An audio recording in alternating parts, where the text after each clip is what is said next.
Hello மக்களே, welcome to Karthi news. நேற்று நடந்த சிஎஸ்கே எல்எஸ்ஜி மேட்ச்சில் சிஎஸ்கே ரொம்ப மேட்ச்சை கழிச்சு ஒரு மேட்ச்சை ஜெயிச்சிருக்காங்க. டாஸ் ஜெயிச்சு ஃபஸ்ட்டு பவுலிங் பண்ண சிஎஸ்கே டீமில் 2-3 சேஞ்ச் பண்ணியிருந்தாங்க. அஸ்வின் சுமாராக பவுலிங் போட்டுட்டு இருந்தார், அவரை டீம்லேருந்து ரிமூவ் பண்ணியிருந்தாங்க.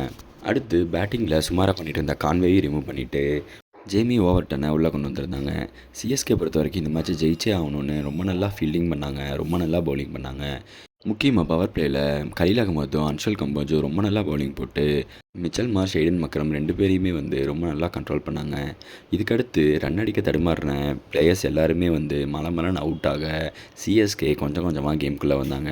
முக்கியமாக பவர் பிளேயில் ரொம்ப சுமாராக பண்ண எய்டன் மக்ரம் சீக்கிரம் அவுட் ஆக அவங்களோட டீமோட டேஞ்சரஸ் பேட்ஸ்மேனான பூரான் அன்ஷல் கம்போஜ் கிட்ட அவுட் ஆனார்.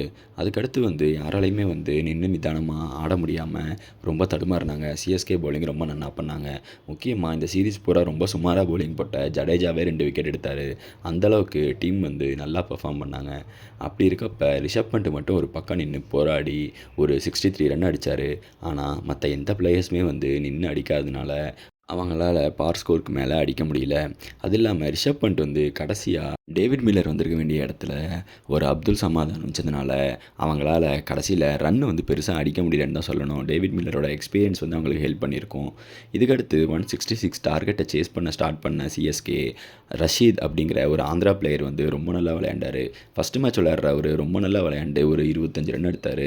அதுக்கடுத்து ரச்சின் ரவீந்திரா ஒரு 37ம் சிவம் டுபே ஒரு 43 அடித்தாங்க. சிஎஸ்கே ஒரு ஸ்டேஜில் மலமலன்னு விக்கெட்டை விழுந்து சேஸ் பண்ணுவாங்களா மாட்டாங்களா அப்படின்னு நிலமையில் இருந்தாங்க. அப்போ தான் வந்தார் மகேந்திர சிங் தோனி. மகேந்திர சிங் தோனி கிட்ட இன்னுமே அந்த ஃபினிஷிங் ஸ்கில்ஸ் இருக்குது. தோனி ஃபாஸ்ட் பவுலர்ஸ் போட்டால் எவ்வளோ பெரிய பவுலராக இருந்தாலும் அவரால் அடிக்க முடியும் அப்படிங்கிறது எல்லாருக்குமே தெரிஞ்ச விஷயம். ஆனால் ரிஷப் பண்ட் ஒரு பெரிய பிளண்டரை பண்ணார். தோனி வந்ததுமே ஒரு ஸ்பின்னரை அட்டாக்ல கொண்டு வந்திருக்கணும். ஏன்னா ரவி பிஷ்னாய்க்கு ஒரு ஓவர் இருந்தது.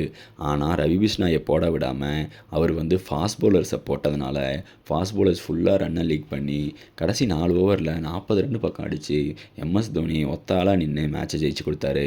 அது இல்லாமல் 19வது ஓவரில் ஷார்துல் தாக்கூர் 6, 4ன்னு நிறையா கொடுத்தாரு. அது இல்லாமல் ஒரு வெயிஸ்ட் ஹை நோபால் எல்லாம் போட்டார். ஷார்துல் தாக்கூர் ஏன் இந்தளவுக்கு மோசமாக பவுலிங் போட்டார் தெரியல நேற்று. ஆனால் ரொம்ப நல்லா விளையாண்ட தோனி அருமையாக விளையாண்டு டீமை கரை சேர்த்துருக்காரு. ஆனால் தோனி மட்டும் இல்லைன்னா இந்த டீம் இன்னுமே தோற்று தான் இருக்கும். நல்லா விளையாண்ட MS Dhoni man of the match வாங்கினார். ஆனால் இது எல்லாத்துக்கும் முக்கியமாக இருந்தது நூர் அகமது தான். 4 ஓவர் போட்டு 12 ரன் தான் கொடுத்தாரு. அவரை மேன் ஆஃப் த மேட்சாக கொடுத்துருக்கலாம். ஆனால் எங்கேயோ இருந்து மேட்ச்சை சேவ் பண்ணி கொடுத்த எம்எஸ் தோனிக்கு மேன் ஆஃப் த மேட்ச் கொடுத்துருக்காங்க.